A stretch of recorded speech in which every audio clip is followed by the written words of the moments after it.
এবার ভারতীয় একটি গ্রুপকে ড্রোন অ্যাটাকে ওপারে পাঠিয়ে দিয়েছে পাকিস্তান। প্রায় 47 জন ওপারে চলে গেছে।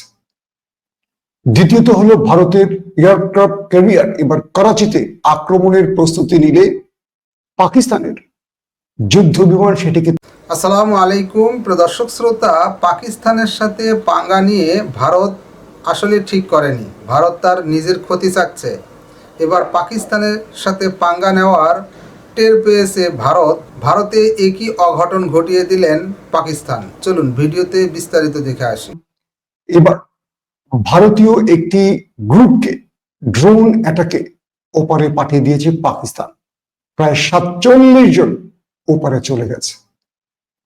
দ্বিতীয়ত হলো ভারতের এয়ারক্রাফট ক্যারিয়ার এবার করাচিতে আক্রমণের প্রস্তুতি নিলে পাকিস্তানের যুদ্ধ বিমান সেটিকে তাড়া করে মিসাইল নিক্ষেপ করলে সেটি দ্রুত পালিয়ে ভারত ফেরত আসে।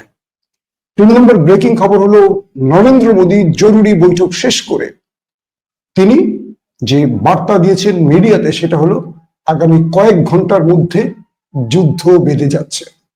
4 নম্বর, ভারতের সেনা প্রধান, বিএসএফ প্রধান সহ গুরুত্বপূর্ণ ব্যক্তিরা বৈঠক করেছেন এবং ঘটনাস্থলে তারা এসেছেন, অর্থাৎ যুদ্ধের সকল প্রস্তুতি সম্পন্ন। দর্শক, সবকিছু মিলে আরো অনেকগুলো খবর দিব এবং কিভাবে ভারতকে মোকাবেলায় পাকিস্তান প্রস্তুত, কিভাবে পাকিস্তানকে আক্রমণ করবে ভারত, এই বিষয় নিয়ে যে তথ্যগুলো পেয়েছি সেগুলো আজকে আপনাদের জানাবার চেষ্টা করব। প্রিয় দর্শক, আপনারা কি শুনতে এবং দেখতে পাচ্ছেন? ক্লিয়ার, একদম ক্লিয়ার হলে আমাকে জানান।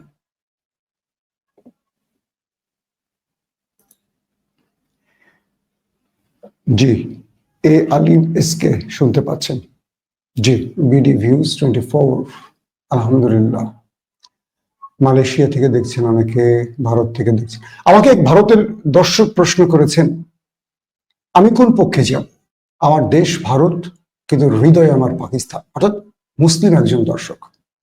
তার মানে ভারতে কি পরিমাণ মুসলমান নির্যাতন হয় যে মুসলমানরা ভারতে তার নিজের দেশ হিসেবে বিজেপি বা ভারত শাসিত সরকারের সমর্থন করতে পারছে না। এটাই হলো মুসলমানদের সবচেয়ে বড় শক্তি। পৃথিবীর যে প্রান্তে থাকুক, তাদের কাছে দেশের চেয়ে বেশি ইমানের পরীক্ষাটাও বড় এবং সেটাই উত্তম পরীক্ষা হিসেবে তারা বিবেচনা করে। দর্শক, আমি শুরু করছি তাহলে একটা একটা করে।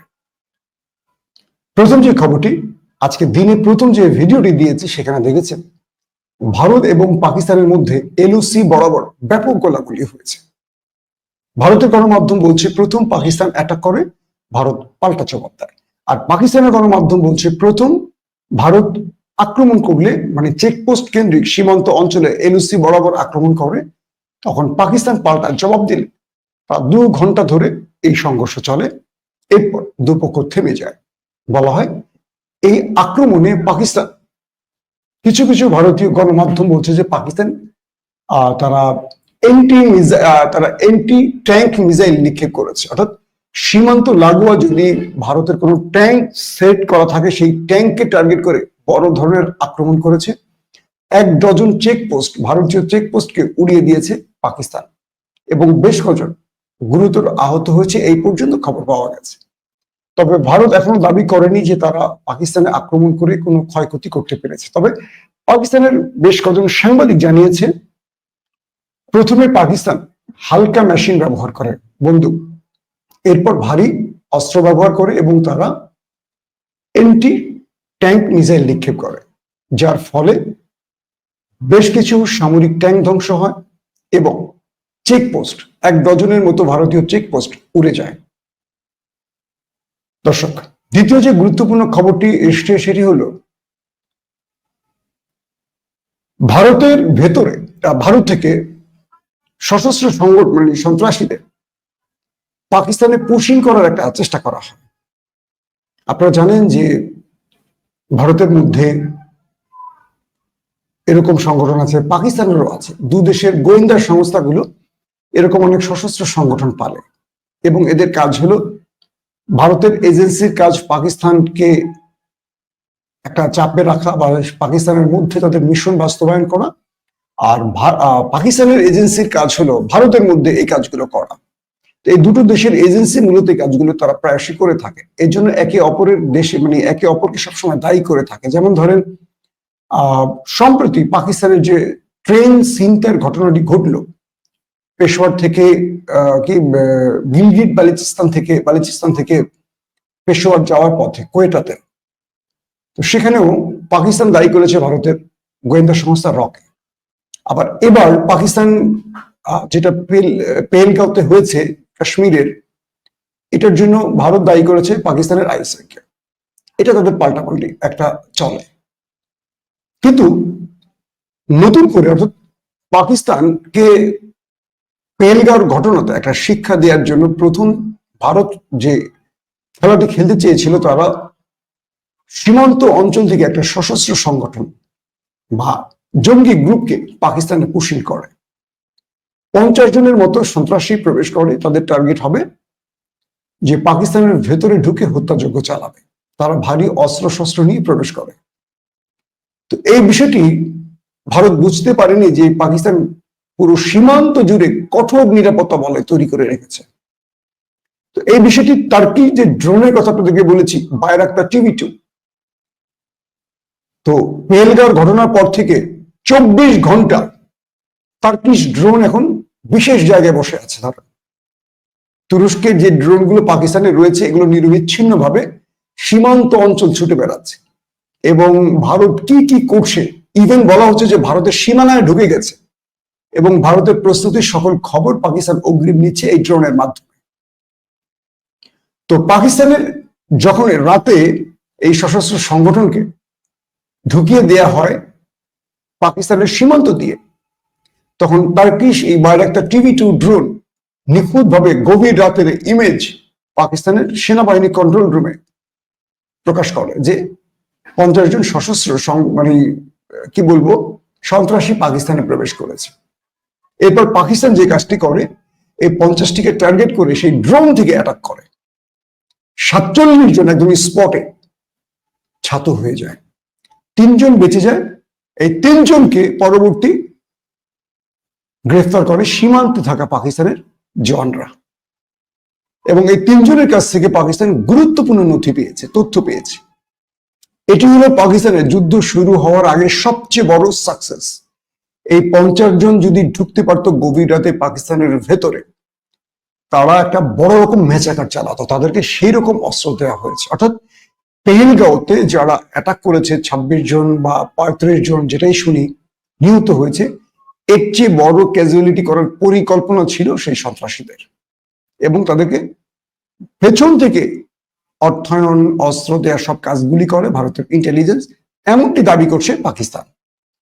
এবং এদেরকে যখন এই গভীর রাতে ড্রোন থেকে অ্যাটাক করা হয়, একটাও সেখান থেকে বেঁচে ফিরতে পারেনি। 3 জন ছাড়া একটাও না। 47 জন, একদম মামুলি বিষয় না, 47 জনকে একসঙ্গে ড্রোন থেকে অ্যাটাক করে মেরে দেয় পাকিস্তান। এবং 3 জনকে সেখান থেকে গ্রেফতার করা হয়। এটি একটি বড় সাকসেস। দ্বিতীয় সাকসেস, আজকে কিন্তু ব্রেকিং খবর, একটার পর একটা মাথা নষ্ট করার মতো খবর আসবে। দ্বিতীয় যে সাকসেস আসে সেটি হলো ভারত দাবি করে আসছে তাদের কাছে একটি অন্যতম এয়ারক্রাফট ক্যারিয়ার আসছে যেটা পাকিস্তানের নাই। এবং তারা বারবারই এটা দাবি করে যে আমাদের কাছে একটা দুর্দান্ত এয়ারক্রাফট ক্যারিয়ার আছে, INS বিক্রান। আপনারা জানেন এই কি বলে এয়ারক্রাফট ক্যারিয়ারটি ভারত তৈরি করেছে এবং এটির শক্তিমত্তা বা এটির প্রশংসা ভারত বেশ কদিন ধরে করছে, INS বিক্রান। কিন্তু এরকম এয়ারক্রাফট ক্যারিয়ার কিন্তু পাকিস্তানের নেই। এটিকে ভারতকে টাফ টাইম দেওয়ার জন্য, দুঃখিত, পাকিস্তানকে টাফ টাইম দেওয়ার জন্য ভারত আরব সাগরে, আরাবিয়ান সিতে পাঠায়।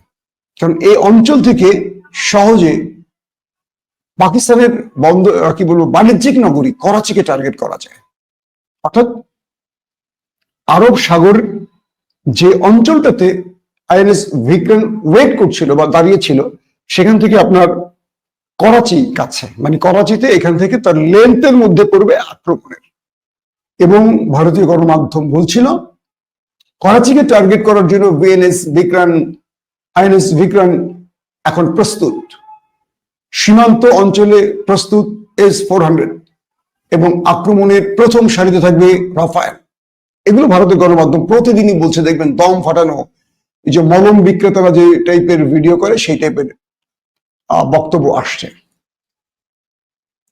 তো এই খবরের পরপরই আমরা ওয়েট করছিলাম যে আইএনএস বিক্রান্ত আসলে কি ক্যারিশমাটি দেখায়। পাকিস্তান কিচ্ছু করেনি।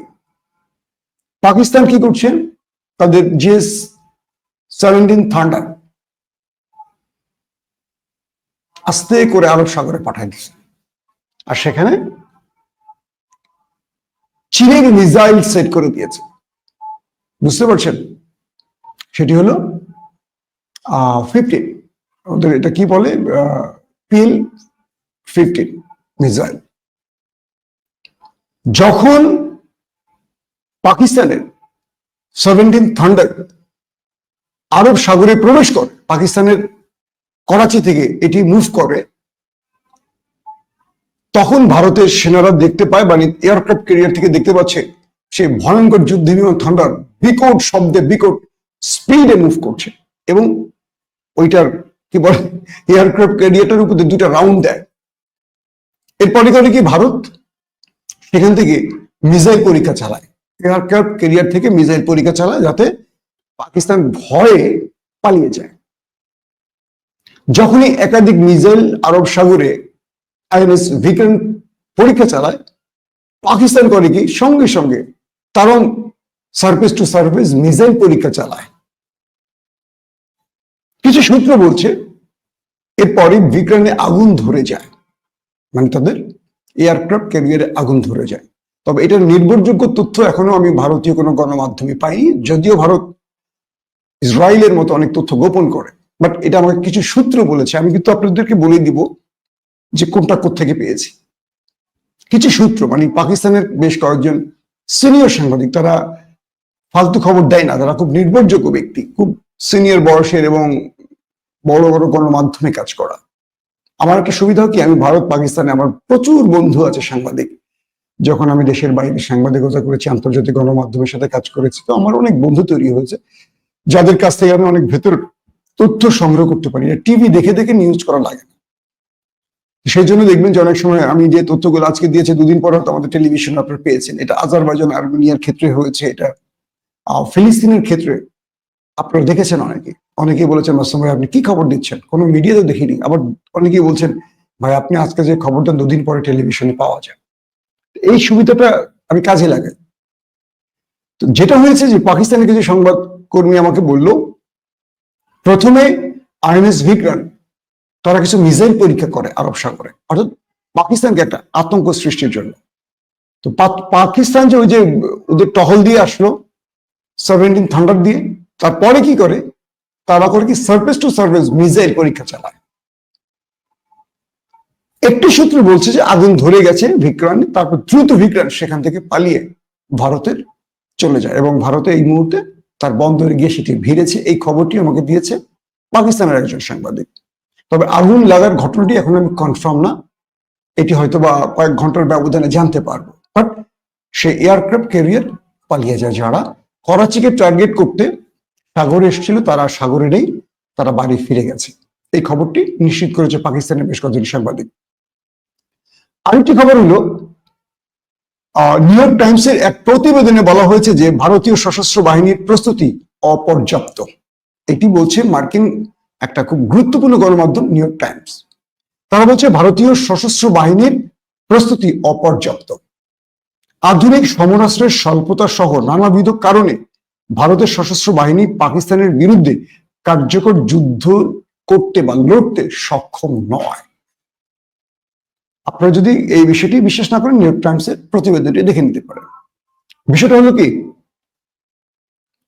ভারত যে কথাগুলো বলছে তার গণমাধ্যমের মাধ্যমে, সেটি হলো তাদের কাছে রাফায়েল আছে, ফ্রান্সের রাফায়েল, তাদের কাছে রাশিয়ান S-400 আছে।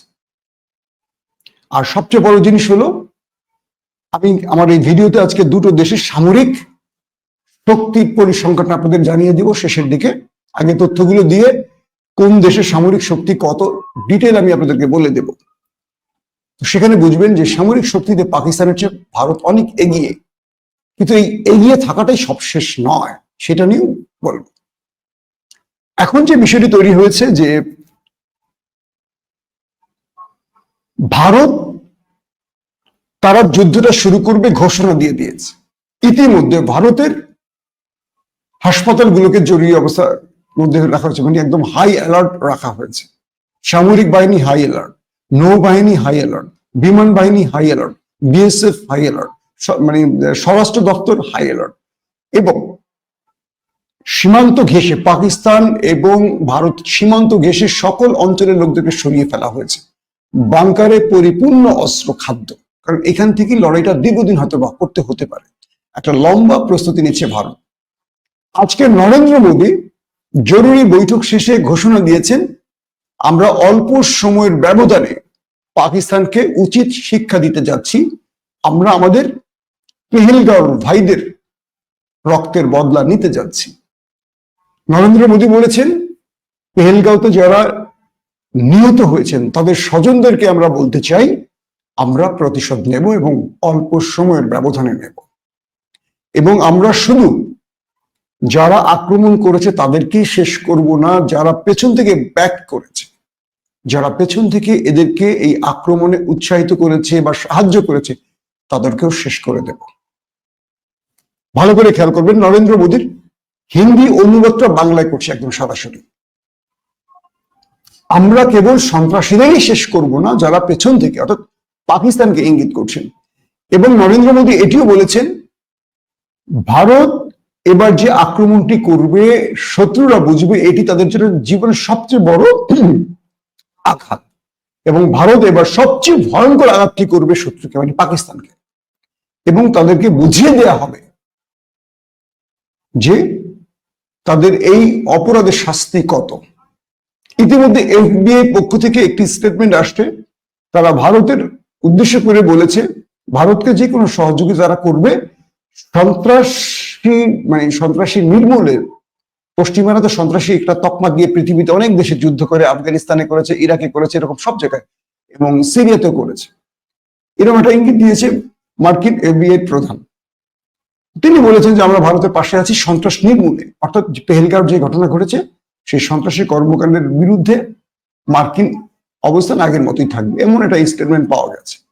তো নরেন্দ্র মোদীর এই বক্তব্যটির পর তিনি স্পেসিফিক ভাবে বলেছেন, আগামী কয়েক ঘন্টার মধ্যেই আমরা শত্রুকে উচিত শিক্ষা দিতে যাচ্ছি, তাদেরকে ইতিহাসের সবচেয়ে ভয়ঙ্কর আক্রমণ করতে যাচ্ছে। তার মানে নরেন্দ্র মোদী যদি এটা বাকওয়াস না করে থাকেন, তাহলে একটা বড় ফ্রেমের যুদ্ধ লাগতে যাচ্ছে কনফার্ম। এটা নরেন্দ্র মোদীর আজকের স্টেটমেন্ট। আপনারা হয়তো আজকে এই খবরটি অনেকে দেখেছেন, যারা একটু ইন্ডিয়ান খবর দেখেন, এনডিটিভি সহ কয়েকটি গণমাধ্যমে দেখবেন। দর্শক, এরপরে যেটি হলো, পাকিস্তানের বিমান বাহিনী 3 দিনের একটি জরুরি মহড়া অনুষ্ঠান শুরু করছে আজকে থেকে। ইতিমধ্যে পাকিস্তানের সব ভয়ঙ্কর যুদ্ধ বিমান পাকিস্তানের গুরুত্বপূর্ণ এলাকা, পাকিস্তানের উপর সীমান্ত অঞ্চলে ঘুরতেছে। এবং আমাকে অনেকে পাঠিয়েছে পাকিস্তান থেকে ছবি, এই ফাইটার ফ্লাইট মানে যুদ্ধ বিমানগুলো এখন পাকিস্তানের আকাশ কাঁপাচ্ছে, এবং ড্রোনগুলো ভারতে ঢুকে পড়ছে, ঢুকে ভারতের অবস্থানগুলো ইতিমধ্যে কন্ট্রোল রুমে পাঠিয়ে দিয়েছে, কোথায় কি অবস্থান নিচ্ছে। ড্রোনগুলোকে কিন্তু শনাক্ত করা খুব কঠিন।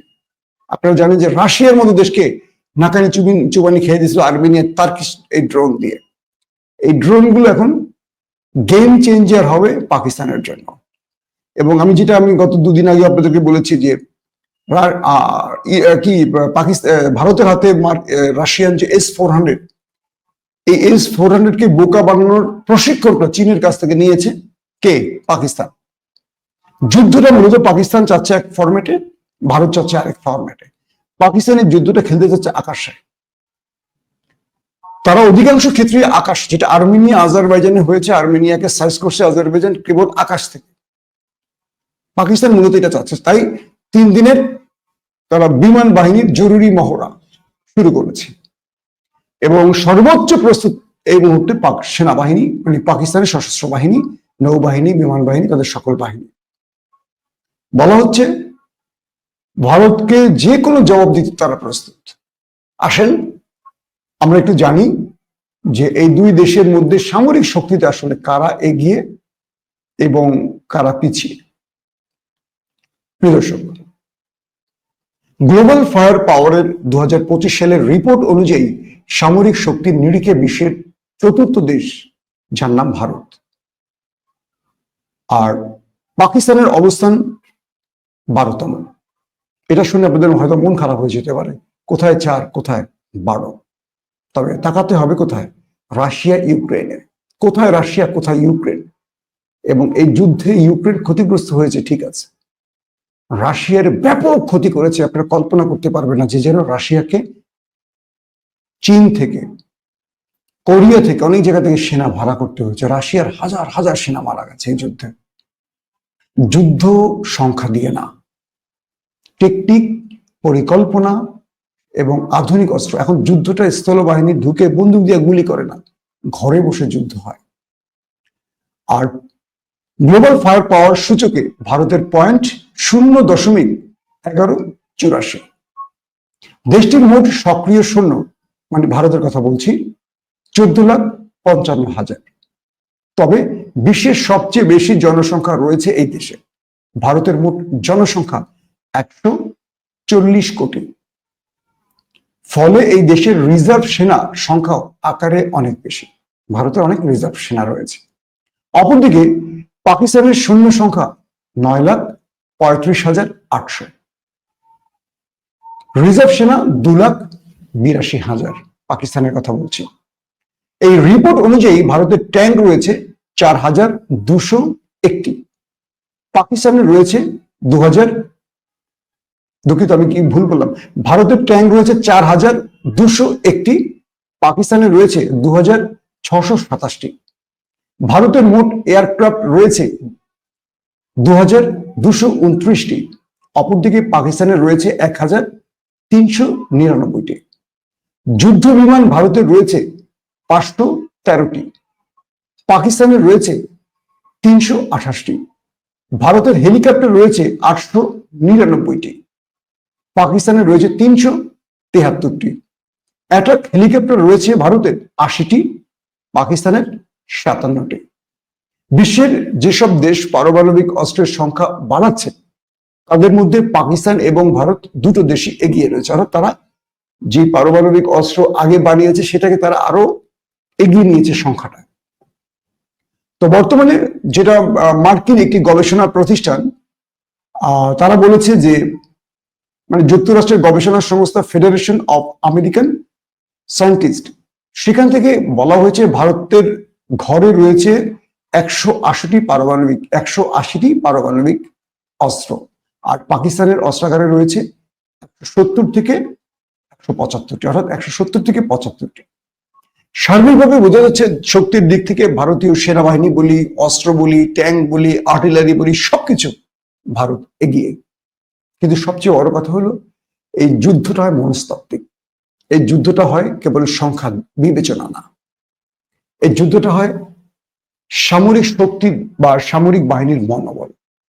এই যুদ্ধটা হয় ভৌগোলিকভাবে কে সুবিধাজনক অবস্থানে রয়েছে। ধরেন একটা সহজ হিসেব আপনাদের যদি বুঝিয়ে বলি, এই যুদ্ধটা বেজে গেলে ভারত যে যুদ্ধটা করবে কোত্থেকে করবে, কাশ্মীর সীমান্তের কাছে।